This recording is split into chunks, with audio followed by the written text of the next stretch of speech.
temat 5 z mojej perspektywy złych praktyk, które będą Wam przeszkadzać w redukcji tkanki tłuszczowej. Zaznaczę na wstępie, że nie chodzi tutaj o osoby, które chcą startować w zawodach. Rozpatrujemy osoby, które chcą zredukować tkankę tłuszczową, lepiej wyglądać, mniej tego zbędnego tłuszczyku nosić na sobie i żeby ich sylwetka po prostu wyglądała atrakcyjniej. Pierwsza zła zasada, która jest moim zdaniem bardzo istotna, to jest za małe spożycie białka w naszej diecie. Dlaczego? Dlatego, że pomijając kwestię, że białko jest budulcem dla naszych mięśni, to większe spożycie białka nasila termogenezę w organizmie. Jeżeli jesteśmy na deficycie w tym samym czasie, a spożywamy odpowiednią ilość białka, to po prostu efektywniej tę tkankę tłuszczową będziemy spalać. Druga sprawa to jest, że białko dodaje sytości posiłkom, a więc po prostu jedząc dany posiłek, kiedy jesteśmy na redukcji, gdzie wiadomo, że tego jedzenia będzie mniej niż zwykle, kalorii jest mniej,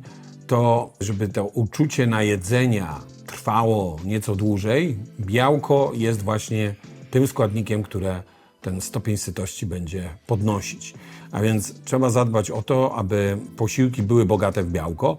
Moim zdaniem dla osoby nietrenującej pod zawody taka optymalna ilość białka to jest od 2 do 2,5 grama na kilogram masy ciała. Jedne osoby reagują lepiej na większą ilość, drugie na mniejszą. Natomiast można zacząć od 2 gram na kilogram i po prostu ewentualnie co jakiś czas delikatnie sobie tą ilość białka zwiększać. Drugą rzeczą, która jest bardzo ważna, a która jest jakby tą brakującą praktyką, to jest spożycie warzyw, czyli za mało warzyw w naszej diecie w momencie, kiedy jesteśmy na tak zwanej redukcji tkanki tłuszczowej. Ludzie często jedzą w pośpiechu albo nie lubią warzyw, a warzywa dają też uczucie pełności, dają uczucie sytości, wspierają w tym nasze posiłki, plus do tego jeszcze po prostu uatrakcyjniają wizualnie. Warzywa dodają, prawda, kolorów, jest przyjemniej dla oka, chociażby ten posiłek wygląda. Może być i smaczniejszy. Na pewno są jakieś warzywa, które każdy z nas lubi, które nie lubi. Dobierać tak powinniśmy adekwatnie do naszych gustów, jak i do samopoczucia po niektórych warzywach, bo są warzywa, których, nie wiem, na przykład osoby, które mają problemy z tarczycą, nie powinny spożywać dużej ilości warzyw krzyżowych. Ale to są już bardzo indywidualne przypadki, które by trzeba oddzielnie jakby tutaj rozpatrywać. Natomiast tak samo jak za mało wiele osób je białka, tak samo za mało wiele osób je warzyw w ciągu dnia.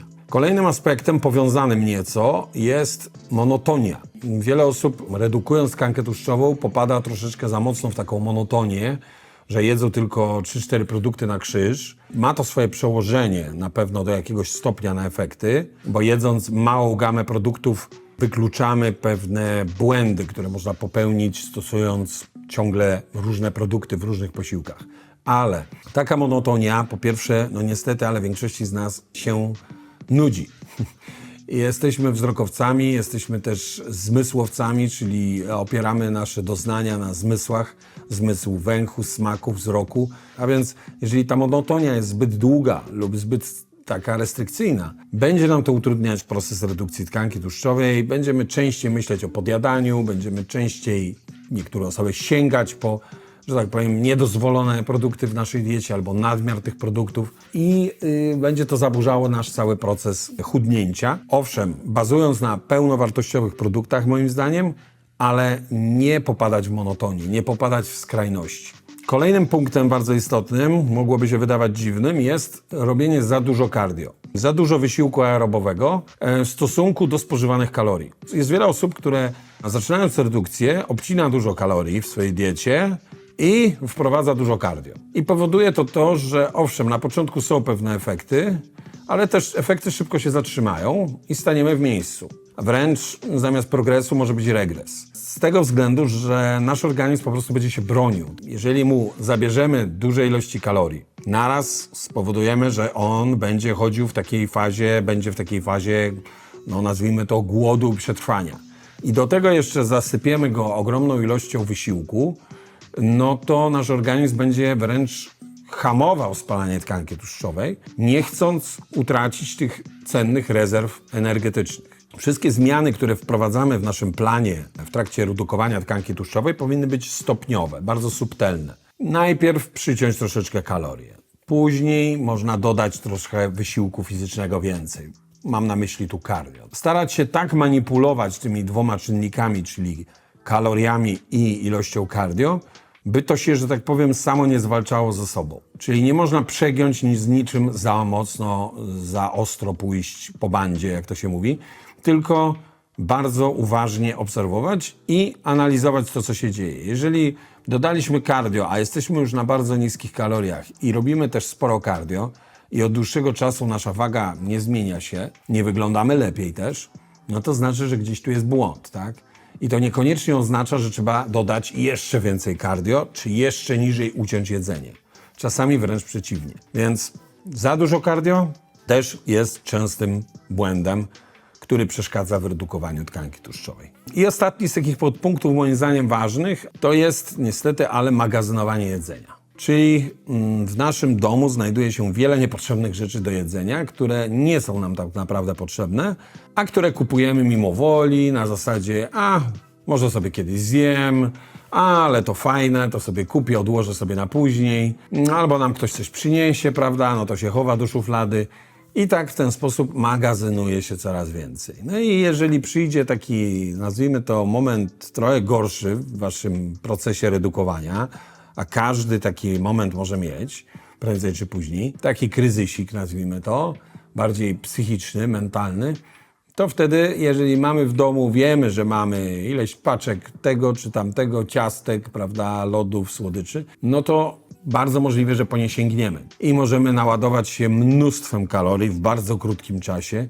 Nie dość, że czuć się będziemy potem fatalnie ze względu na układ trawienny, jak i na wyrzuty sumienia, a do tego tak naprawdę na przykład deficyt, który wykreowaliśmy w ciągu tygodnia, jednym takim maksymalnym obżarstwem, nie wiem, w niedzielę wieczorem czy w sobotę, po prostu będzie przekreślony. Tak jakbyśmy tego tygodnia w ogóle nie przepracowali.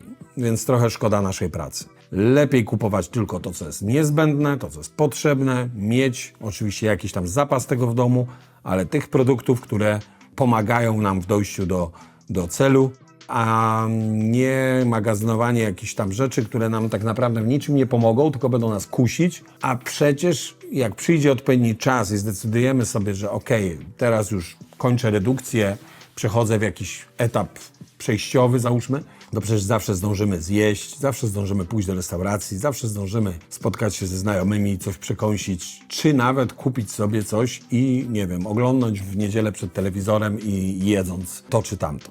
Więc jakby to nam nie ucieknie. Zawsze sobie myślimy tak, jedzenie nam nie ucieknie.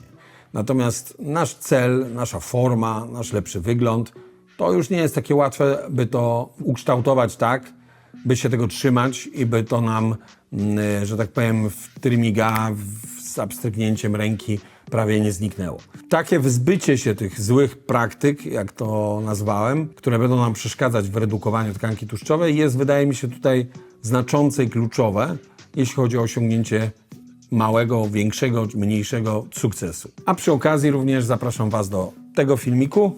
Warto się z nim zapoznać, może Was zaciekawi na temat pewnych aspektów, które będą niszczycielsko wpływać na Waszą masę mięśniową, czyli tak zwanych pożeraczy mięśni i właśnie w tym filmiku zapoznacie się z moim poglądem na ten temat.